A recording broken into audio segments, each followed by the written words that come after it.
I remember being really confused one day when I was wandering through the University of Texas campus, and I saw this sign that said, Happy Memorial Day. It was a failure to read the big print. Because Memorial Day is not really about joy or happiness, it's about loss and remembrance. It's about remembering those who have served in our military, the armed forces of the Army, the Navy, the Air Force, the Marines, the Coast Guard, who've died in service of the country.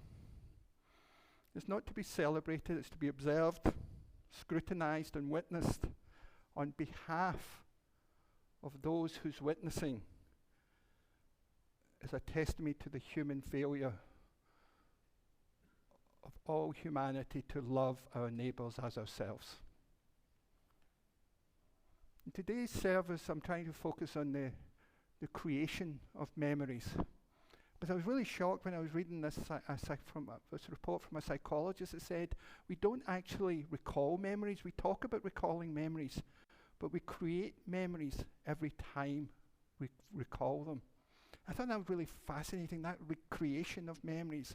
So we never really create the same memory twice. And I thought that was quite fascinating. And then when I was thinking about it, my paternal grandfather fought in the First World War.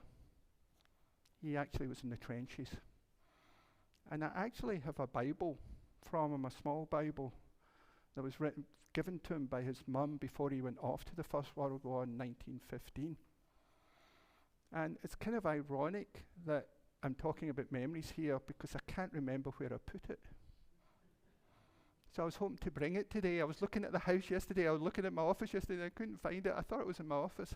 It's somewhere, and it will show up when I least expect it. But I always look at that Bible and the inscription and think of the horrors that Bible saw being in the trenches of the First World War. Because my grandfather ended up suffering. He got mustard gas. And he lived for another 20 years after the war with severe disabilities. And he died when my father was quite young, so he died in the 1930s, before I ever knew him. But I was looking at that Bible, I look at it often and I think of him. It's one of the few contacts I have. I've got his birth certificate, I've got medals he's got from the war, but the Bible is the one thing that really strikes me because it's a connection from his mother to the son who's going off to war. And I think about that a lot, the horrors that Bible has seen.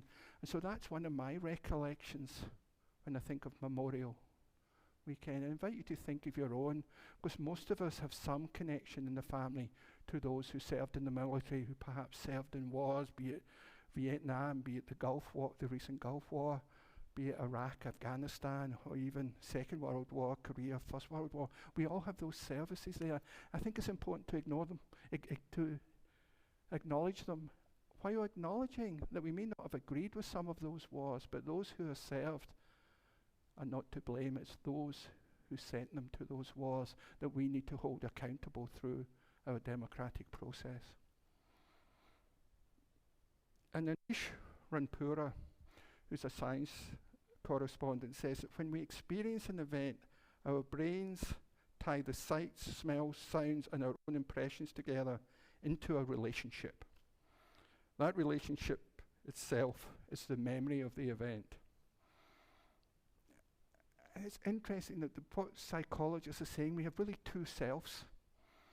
We have the experiencing self and the remembering self. And the experiencing self disappears really quickly. It's almost like it's got the lifetime of a match, because we experience and then we go on to the next experience. Our remembering self creates stories around those experiences. And that's what we remember. That's what we try and recall. And as part of those stories, different parts of whatever story we remember are kept in different parts of our brain. The smell is kept in some part, the sounds, the sights, the feelings are all kept in different parts of the brain. So when we recall it, we assemble those in some jumble. And of course, we bring our own experience to it as well. And I think this is really important for Unitarian Universalists, because fundamental to who we are as a religion is that we interpret our lived experience through the use of reason and through examining our feelings about it. So how we recall memories is really important, because that is one of our major sources of religious meaning. And there's a story I always think about from Persia, which is basically where modern day Iran. And there's two older gentlemen, long-time friends, Musa and Nagrib, and they're traveling from the village to the major town to buy supplies. And it takes a few days, and they stop by a river. Then they get into an argument, a bad argument. And Musa slaps Nagrib. And Nagrid's shocked by this. So Nagrib takes a stick and writes in the sand, "Musa, my friend, slapped me today." And he sat staring at it. And eventually the wind blows it away and it disappears. And they kind of make up, and then they go on to the next town. They get their supplies, and on the way back they stop by the same river, and they get into other discussions, and then they decide to go swimming. And Musa gets carried away with the current. But Nagrib grabs him and saves him and pulls him out. And Musa takes another rock and writes on another rock, "My friend Nagrib saved my life today." And Musa, Nagrib looks at him and said, "I noticed when I slapped you, you wrote it in sand. But when I saved your life, you wrote it in stone. Why is that?" He said, "When someone does something good for us, we need to embed it in our memory, to remember it and write it in stone in our hearts. And when someone does something poor, something bad, something hurtful, we need to write it in sand and let nature and the processes take it away." And I love that idea, but I think that human experience is different. I know after a worship service, 20 people can compliment me and one person can say a negative thing, and guess what I remember? I suspect I'm not alone in that.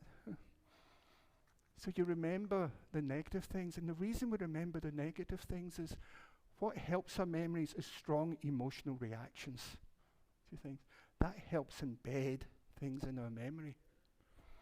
So I think a really powerful spiritual practice for us is to really have this idea of gratitude, of remembering the good things. Have a practice at the end of the day, either journaling or remembering the really good things, because that way it will write it in stone in our hearts.